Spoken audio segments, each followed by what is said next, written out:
What's good, guys? It's Obley here, and today I want to bring you why you should play Frost DK in Season 3. So there's a lot of similarities with Frost DK and Unholy, but there's slightly different things that we will go over. So things like the damage. So the much like Unholy, where you have a very simple rotation, unlike Unholy, it's very upfront damage. You don't have to track a lot buff-wise. You don't really have to track many buffs at all.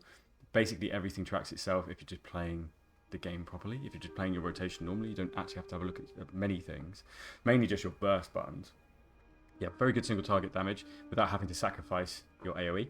It's not the best single target, but it is still good, and you don't have to sacrifice AoE. Like I just said, it's actually a lifesaver when it comes to Mythic Plus. Now, Deathbringer used to be super good at this, now not so much. Now going from Deathbringer, Rider seems to be the winner, but both of them are really close at the moment, and that is another bonus to playing Frost DKs. You could play either Deathbringer or Rider.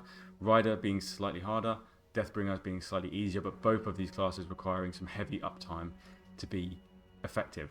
One of the bad things about Rider is the fact that you have to put a talent node into Frost and Fury, which isn't the best, but the actual damage from Rider is really nice, and you have passive damage from pets, from AI, which you can now control with pet attack macros, which I think is very neat. Not to mention, with both of those hero talents, you are literally playing with 5 buttons, and it's only 3 at a time at any given scenario. So if it's 3 targets or more, you're looking at Frost Scythe, Howling Blast, Glacial. If it's single target, you're looking at Frost Strike, Howling Blast, Obliterate, and it's always that. You have your special abilities like Empowering Weapon, maybe Reaper's Mark if you don't have it macroed, Breath, but those things they're very infrequently casted. Is that a word? Is that good grammar? I don't know, but you have your normal rotation anyway that is quite simple and easy to pick up, and because there's not a lot of buffs to track, only basically Bone Grind is probably your best one, or most important one. Other than that, it makes it really simple, really easy to be just a pick up and go class. So in terms of the damage, it's very good damage. Its AoE is very decent as well. There's only one thing that really reduces damage the more AoE you do. So Frost Scythe, for example, deals reduced damage beyond 5 targets, but will still continue to do a good amount of damage to everything if you have 20 targets or more. Glacial Advance doesn't even suffer that. Glacial Advance does less, a lot less, but it doesn't suffer that target cap, which I think is good. Like Reaper's Mark, for example, when it explodes, it really does a ton of damage, and it doesn't do... where is it? It's... when Reaper's Mark explodes, it deals 20% of the damage dealt to nearby enemies. That's uncapped as well.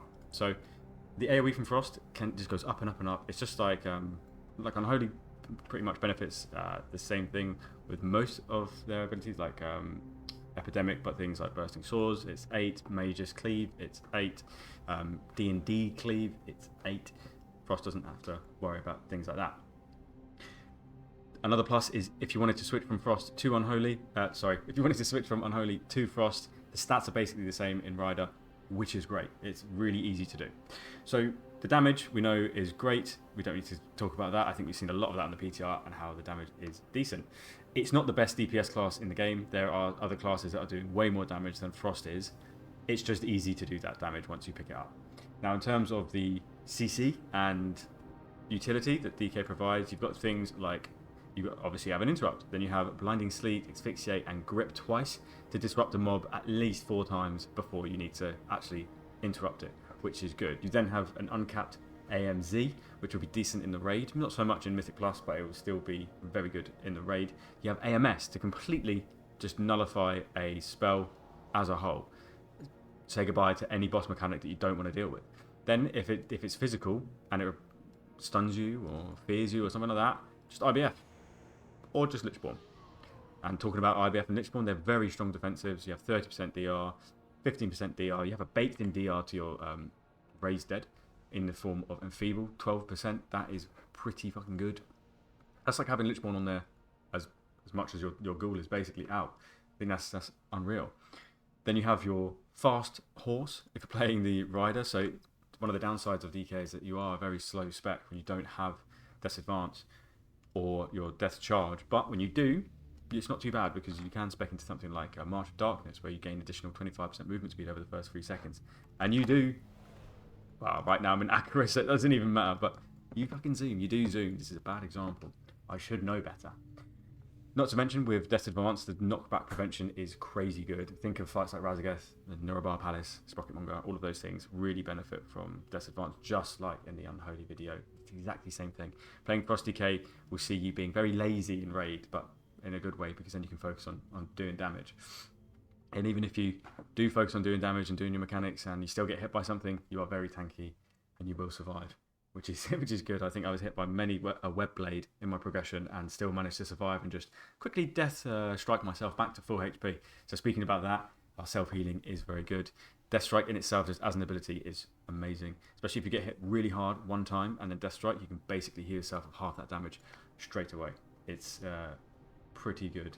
Then in terms of PvP, you're pretty decent at PvP as Frost DK. I mean, you were more decent a few patches ago, but things like the Chains of Ice perma slow that you can keep on something, the fact that you can't be slowed below 70%, that's pretty nuts. You can Delirium is pretty OP when it comes to PvP, reducing the cooldown recovery rate of movement enhancing abilities by 50% for 12 seconds. That is basically on the target all the time. And that's a lot more impactful than you might think. Then you have like Dark Simulacrum, where you can steal somebody else's spell and change the tide of the game if it's an important spell. So, in terms of utility, I think we don't bring tons, but we bring enough to do something special if it's just us. The problem with the way that utility and things are looked at now is that it's an overarching theme where do you bring a raid fight changing mechanic or raid fight changing ability that you can completely negate, or you can make a hell of a lot easier? And no, really we can't. I mean, anything we can grip you can also push. So now we'll move on to the downsides of playing with Frost. We have no raid buff. We have only really grip and AMZ, which is just not enough to really warrant much of a spot in the raid. I mean, doing good damage is, if we were doing so much damage that we made up for things like this, then we would be the raid buff, and therefore it would be alright. But sadly, we just don't at this point. It's not ideal that we bring basically nothing. The way that DK plays is very selfish, in my opinion. We have a lot of things that can save ourselves, like anti-magic shell and IBF, but we don't have anything that we can do to really save other people. You can go into the talent where you can give other players anti-magic shells as well, but it won't do the same thing that it does for us, where it can prevent debuff applications and stuff like that, and it's a much worse version too, so it's almost not really worth picking at all. Now, to talk about the actual rotation and the downsides of the rotation, if RNG is not on your side, it is a very slow spec. You do need to have that crit to make up for it. Rider, you really like haste, but because you really like haste, you kind of have to take that from somewhere, and it might be crit. Because of that, Killer Machine procs are a lot less infrequent, or they're more infrequent. I'm not sure the grammar is there, but you can see yourself not really playing to your optimal standard if you're not geared correctly, which means that you could be sitting there doing nothing for a very long time. Now, we do have Empowering Weapon, and it has been changed. Now it will give you Killer Machine procs. You need a target to cast it. But if you don't have any charges of these, you've been a bit more aggressive with it, trying to fetch some DPS with it instead of trying to be conservative, and you might end up being in a position where you have to just sit there and wait. That's not too fun. That's something that Unholy doesn't really have to worry too much about. Then you have the other spec, or I guess tree you can go down, which is the Frostbane tree. And Frostbane tree is super cool. It's a cool ability, but it just does everything that Breath can do, but worse. So there's basically no point picking it. Breath even gives you resources to increase and help your gameplay, help the flow of gameplay. Whereas Specking Frostbane doesn't really do that, because it actually procs off of something that spends runic power while being a runic power spender. That's a bit weird. Then, if you stick with the Breath build and you try to go Rider of the Apocalypse, the pet AI could be a little bit pants. You could spawn terrible riders all fight. Now, our 2-set will offset that. We'll always spawn probably the best one for us as Frost. But with a simple pet macro, you can fix the pet AI, just having it attack what you're attacking. So I'd macro that to bloody everything. But again, pet AI isn't always the best thing. So the spec is quite fast during burst, but it's quite slow outside of burst as well. Because in your burst windows, you do get an injection of resources, which does help the flow. But again, you have to pick things like Frostworm's Fury, which is a shit talent, in order to actually play Rider, which is our better talent at the moment. But the last thing is it requires so much heavy uptime as well in order to be effective. You just don't have anything from range. If you try to attack mobs at range with your Howling Blast, it does like 40k damage. There you can see at the tooltip there, like 40k damage. That is nothing compared to like Empowering Weapon. This is probably like the best ranged ability, but you need to keep it for generating Killer Machine procs and things like that.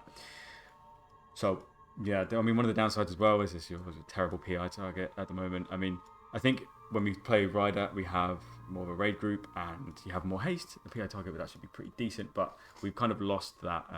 We used to be quite a decent PI target in AoE. I don't think it's quite as decent anymore.